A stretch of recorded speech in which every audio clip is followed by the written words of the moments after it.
C'est à cette occasion que Kassoum Traoré, qui est le frère d'Ibrahim Traoré, l'a rencontré pour le féliciter.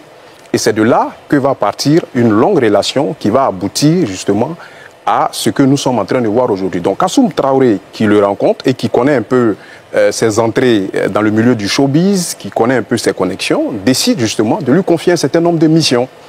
Donc deux grandes missions lui ont été confiées. Donc la première grande mission, c'est de répertorier, d'identifier, de localiser tous les activistes et les opposants burkinabés qui ont fui le régime Ibrahim Traoré, qui ont trouvé refuge en Côte d'Ivoire. D'ailleurs, selon les informations qu'on a, il a pu identifier certains et il avait déjà communiqué les informations relatives à ces personnes-là aux autorités burkinabées. Pourquoi? On peut le deviner aisément. L'arrestation récente de l'influenceur burkinabé Alain Christophe Traoré, alias Alino Faso, à Abidjan a ravivé les tensions entre la Côte d'Ivoire et le Burkina Faso, déjà marquées par des relations diplomatiques fragiles. Cette arrestation, confirmée par le porte-parole du gouvernement ivoirien, s'inscrit dans un contexte plus large de suspicions mutuelles et d'accusations de déstabilisation entre les États de la sous-région. Qui est réellement Alain Traoré et pourquoi son arrestation suscite-t-elle autant de controverses? Certains le présentent comme un opérateur économique et une figure du showbiz, tandis que d'autres l'accusent d'être un agent double impliqué dans des activités subversives. Son proximité présumée avec des figures influentes du régime militaire burkinabé, notamment Kassoum Traoré, frère du président Ibrahim Traoré, renforce les soupçons de collusion avec des réseaux d'information et de propagande. Mais cette affaire dépasse largement le cas individuel d'un influenceur. Elle soulève des questions cruciales. La Côte d'Ivoire a-t-elle agi en toute transparence dans cette interpellation? Les services de renseignement ivoiriens ont-ils des preuves solides contre lui ou s'agit-il d'une manœuvre politique? Cette arrestation annonce-t-elle une intensification des tensions entre Abidjan et Ouagadougou? Dans cette discussion, nos analystes politiques et sécuritaires tenteront de démêler le vrai du faux, d'examiner les implications géopolitiques de cette affaire et de répondre aux interrogations du public.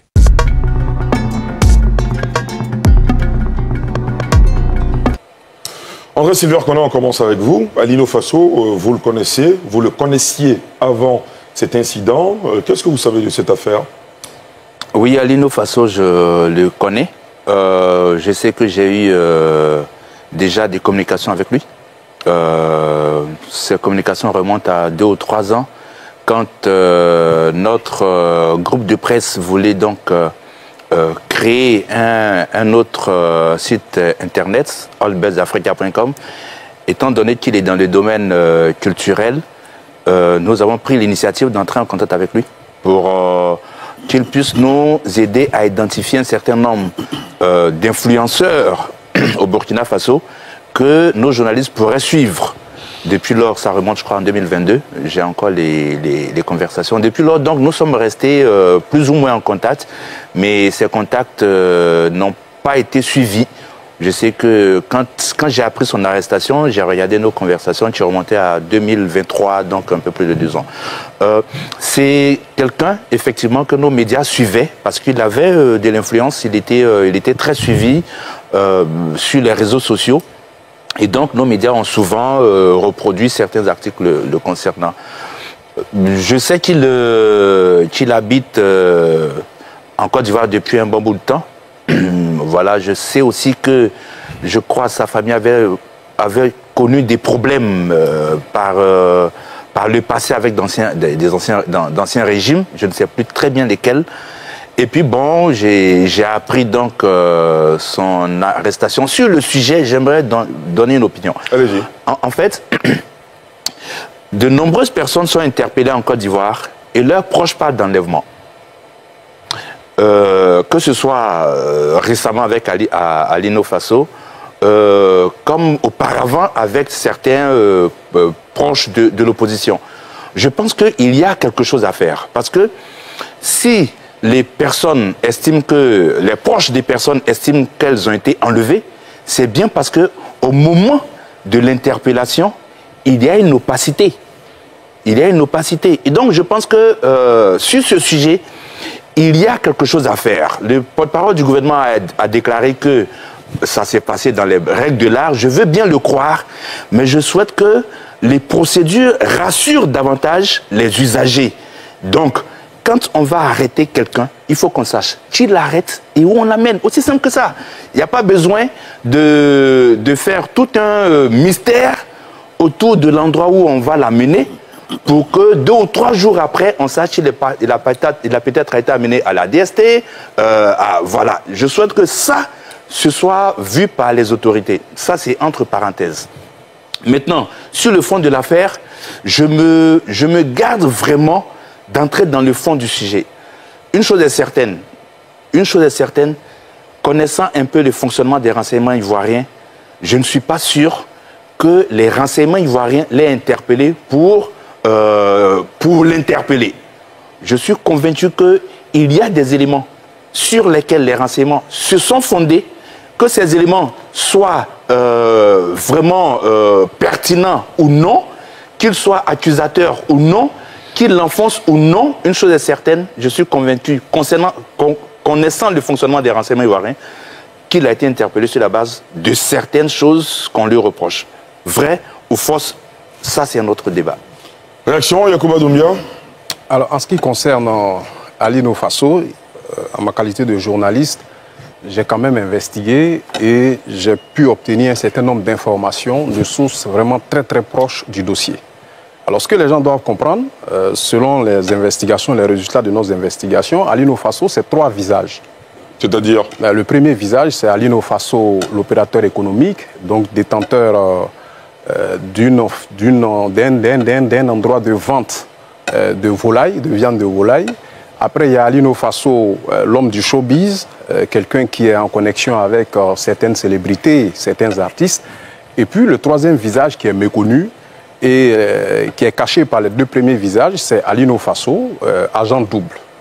Alors, Alino Faso, comment fait sa rencontre avec Kassoum Traoré? Parce que Kassoum Traoré, pour ceux qui ne le savent pas, c'est celui qui est un élément important du dispositif de la junte militaire burkinabé. En tout cas, selon les informations qu'on a, Alino Faso était en contact étroit avec Kassoum Traoré. Donc Kassoum Traoré, c'est le frère d'Ibrahim Traoré, de collecte de dons opéré par Alino Faso.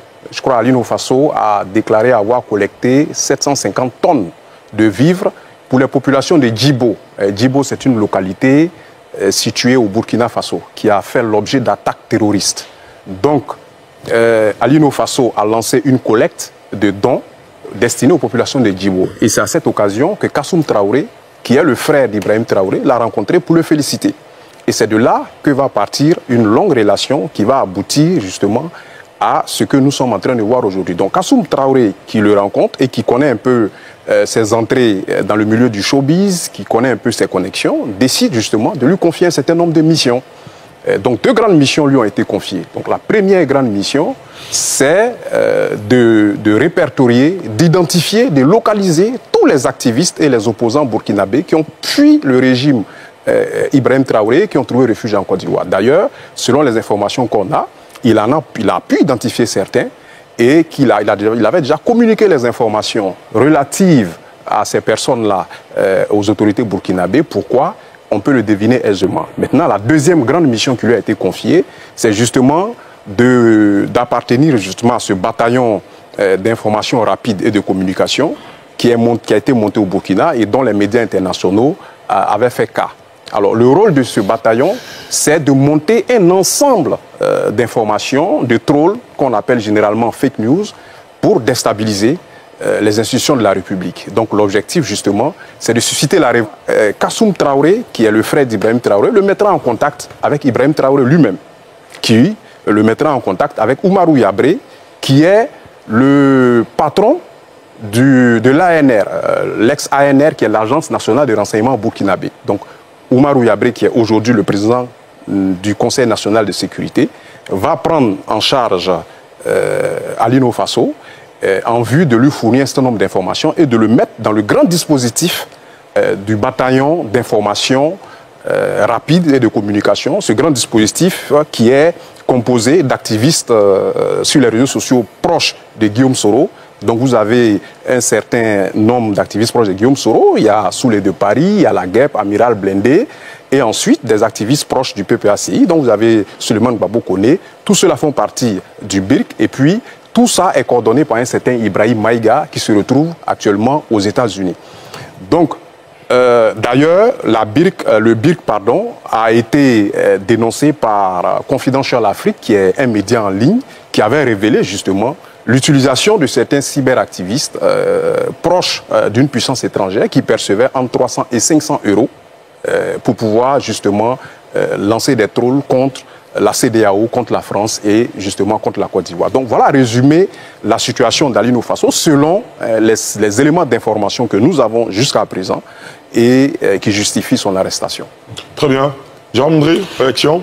Écoutez, moi je m'interroge, hein, parce que quand on regarde un peu la vie même de Ali Faso, selon quelques informations que j'ai eues, il est en Côte d'Ivoire depuis 2021.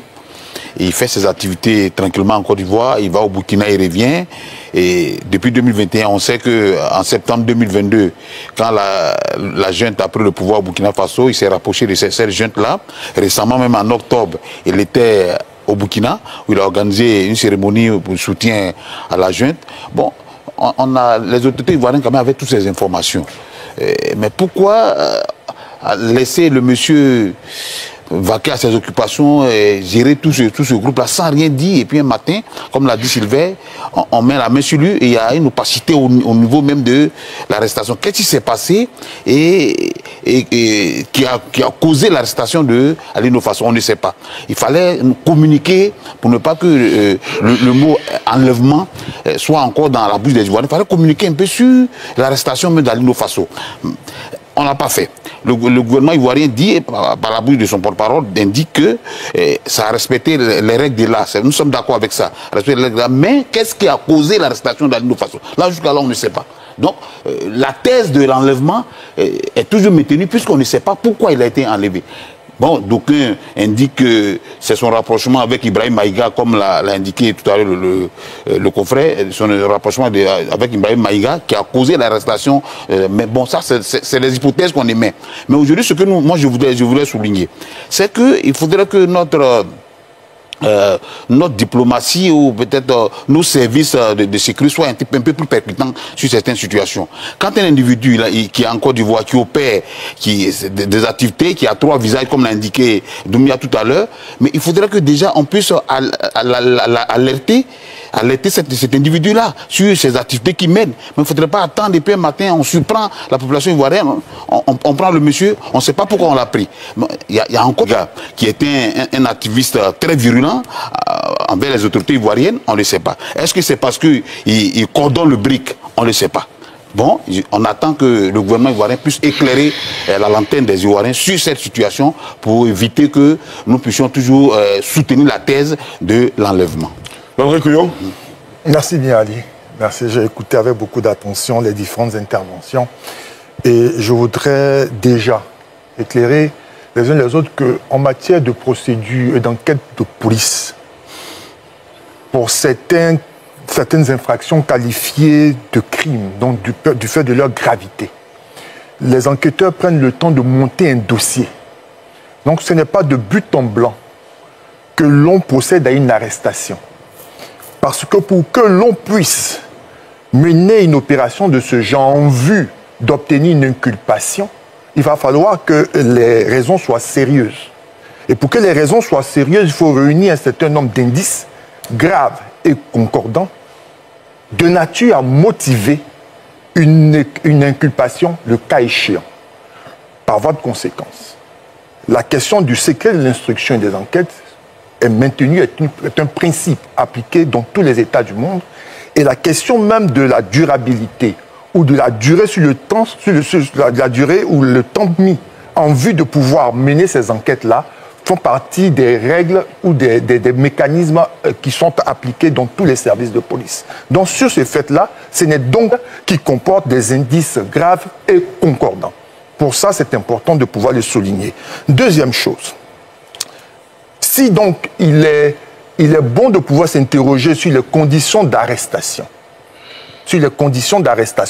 parce que cela prend en compte les droits de tout individu, de tout citoyen, la parole des officiels de Côte d'Ivoire, et que ces personnes-là ne sont pas retrouvées sans vie dans un fossé, mais plutôt dans des organes, institutions de la République, où elles de par leur position, de par leur présence, font porter à la charge de l'État l'obligation d'assurer leur santé, leur vie et leur intégrité dans tous les sens du terme. Et là, c'est important de le souligner. Pour le reste, cette interpellation de M. Traoré fait ressortir deux choses. La première, c'est la menace, le type de menace que va faire face la Côte d'Ivoire. La menace, elle est certes intérieure, mais surtout et désormais externe. Cette menace-là est de l'ordre de l'intelligence faite avec une puissance étrangère en vue de mener des actions subversives contre l'État et la population ivoirienne. Face à cette menace ou à ces menaces nouvelles-là qui sont portées par des démarches relatives aux informations sur les réseaux sociaux, il y a la capacité de l'État à pouvoir soit les prévenir, les contenir ou les annihiler. Lorsque nous regardons et nous observons les différents éléments d'appréciation, nous ne pouvons que nous réjouir de savoir que les Ivoiriens, qui forcément ne sont pas au courant de ce qui se passe, ont la certitude désormais qu'ils disposent d'un système de services de sécurité et de défense capable de leur assurer un sommeil paisible. Parce qu'il y a des hommes et il y a des femmes qui dédient leur vie à ce que des Ivoiriens puissent connaître des sommeils paisibles et vaquer à leurs occupations. Et c'est important de le souligner, c'est en cela que je voudrais vraiment féliciter nos autorités. Parce qu'au final, si donc à l'issue de cette procédure, il est dégagé la responsabilité pénale du monsieur, pour l'heure, il bénéficie de la présomption d'innocence. Et c'est important de le souligner.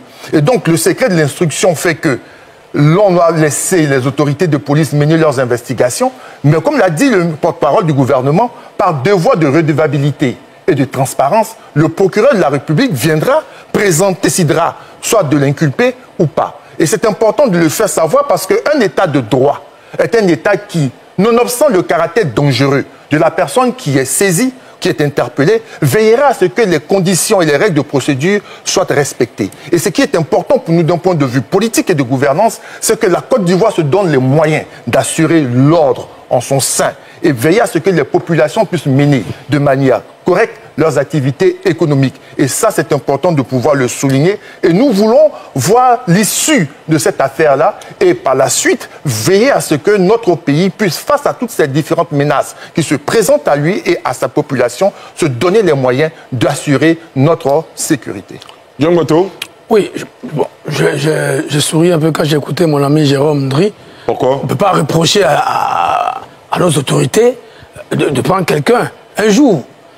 C'est vrai qu'il a dit qu'il est installé ici depuis 2021 et qu'il vaquait à ses occupations. Oui, mais tant qu'il vaquait à ses occupations tranquillement, il n'y aurait pas de raison peut-être de l'interpeller. Donc on ne peut pas dire aujourd'hui pourquoi du jour au lendemain on l'arrête. Non. Ce sur quoi, par contre, je peux être d'accord, c'est qu'effectivement, c'est vrai que le porte-parole du gouvernement a dit que le procureur va donner des informations. Je pense qu'au moment où il est arrêté, on aurait pu informer, le procureur a pu informer l'opinion que M. Alain Traoré a été interpellé. Et il y a des indices qui pèsent sur lui, mais on reviendra prochainement à la suite de la procédure pour donner des détails. Je crois que c'est ce qui manque souvent. Et ça alimente les autres, ceux qui ne sont pas d'accord avec le gouvernement. Beau jeu, donc de parler d'enlèvement. Voilà. Même si ce n'est pas le cas. Donc je crois que l'une des faiblesses, justement, c'est cela. Il faut que le procureur, on l'a vu souvent sur votre dossier, communiquer très rapidement. Je crois qu'il faut encourager le procureur dans cette démarche. Quand quelqu'un est interpellé, il faut que dans les heures qui suivent, l'opinion soit informée sur l'état de la situation. Cette personne est interpellée, elle est détenue dans tel endroit et une procédure est ouverte contre elle. À partir de ce moment, il n'y a plus de polémique. Voilà. Donc, c'est la seule chose qu'on peut reprocher donc aux autorités de police ou aux autorités judiciaires, c'est le temps qu'elles mettent pour communiquer. Ça donne le sentiment d'être sur la défensive, d'être toujours sur la défensive. Alors que, à partir du moment où la personne est dans les liens de la justice ou de la police, on peut communiquer, ne serait-ce qu'indiquer le moment où où la personne a été interpellée, là où elle est détenue, et annoncer que dans le prochain moment, on va communiquer davantage. Je pense effectivement qu'il ne faut pas qu'on néglige Il ne faut pas qu'on néglige. Et il faut encourager les autorités à être de plus en plus vigilantes. Nous sommes dans un environnement sous-régional où il est clair qu'on n'a pas que des amis aujourd'hui autour de nous. Donc, il faut plutôt encourager nos autorités qui font en sorte que tous ceux qui ont des intentions, j'allais dire, malveillantes, entre guillemets, puissent être mis hors d'état de nuire. Nous avons un pays aujourd'hui, et je crois que nous n'avons pas besoin. On peut ne pas être d'accord sur un certain nombre de choses, mais nous n'avons pas besoin que des gens viennent nous perturber la vie économique, sociale et politique de notre pays. Nous avons nos débats internes, on va les mener, mais ceux qui ont leurs problèmes aussi chez eux, qu'ils les règlent chez eux. Il ne faut pas qu'il y ait de meilleurs gens. Nos amis au Burkina, au Mali, au Niger ont choisi le coup d'État comme mode de gouvernance. Ça, c'est leur choix. Mais il faut qu'ils acceptent qu'ailleurs, notamment en Côte d'Ivoire, que le coup d'État soit proscrit. Voilà. Donc, je pense qu'il faut plutôt féliciter les autorités, leur demander, les encourager à communiquer davantage, d'être plutôt dans la communication proactive que d'être dans la défensive. C'est la seule chose qu'on peut leur reprocher. Le reste, le porte-parole du gouvernement a promis que le procureur de la République interviendra pour nous situer. Ben, on attend tous que le procureur de la République fasse cette communication et qu'on sache ce qu'on reproche sincèrement à M. Traoré et que si ce qu'on lui reproche est fondé, qu'il soit jugé dans les règles de l'art en lui permettant d'avoir l'assistance juridique dont il aura besoin pour se défendre. En tout état de cause, tous ceux qui ont l'intention de déstabiliser notre pays doivent savoir qu'ils auront affaire une affaire qui dépasse le cas Alino Faso. Au-delà du cas particulier d'Alain Christophe Traoré, cette affaire illustre les tensions grandissantes entre la Côte d'Ivoire et le Burkina Faso, mais aussi les défis sécuritaires auxquels la sous-région est confrontée. Les débats de ce soir ont mis en lumière les interrogations sur la transparence de l'arrestation, la complexité des liens entre activisme en ligne et enjeux politiques, et les dangers potentiels de la manipulation de l'information dans un contexte régional déjà explosif. Si la Côte d'Ivoire se défend d'avoir agi dans le respect des procédures judiciaires, certains experts estiment que la communication gouvernementale aurait pu être plus claire pour éviter les accusations d'enlèvement. D'un autre côté, les soupçons sur l'implication d'Alino Faso dans des activités subversives ne sont pas à écarter, notamment son lien supposé avec le bataillon d'intervention rapide de la communication burkinabé. Mais une question majeure reste en suspens. Cet événement isolé est-il un simple fait divers ou le signe avant-coureur d'un bras de fer diplomatique plus large entre Abidjan et Ouagadougou? L'issue de cette affaire pourrait redéfinir les relations entre les deux pays et influencer la coopération sécuritaire en Afrique de l'Ouest. Le Burkina Faso et la Côte d'Ivoire peuvent-ils dépasser leurs divergences ou cette affaire marquera-t-elle une rupture durable? Bull, votre avis nous intéresse. Pensez-vous que cette arrestation est justifiée? La communication des autorités ivoiriennes a-t-elle été suffisante? Réagissez en commentaire et partagez votre analyse. Haut-parleur public, abonnez-vous pour suivre les prochaines évolutions de cette affaire et d'autres sujets d'actualité en Afrique de l'Ouest sur l'Afrique en question.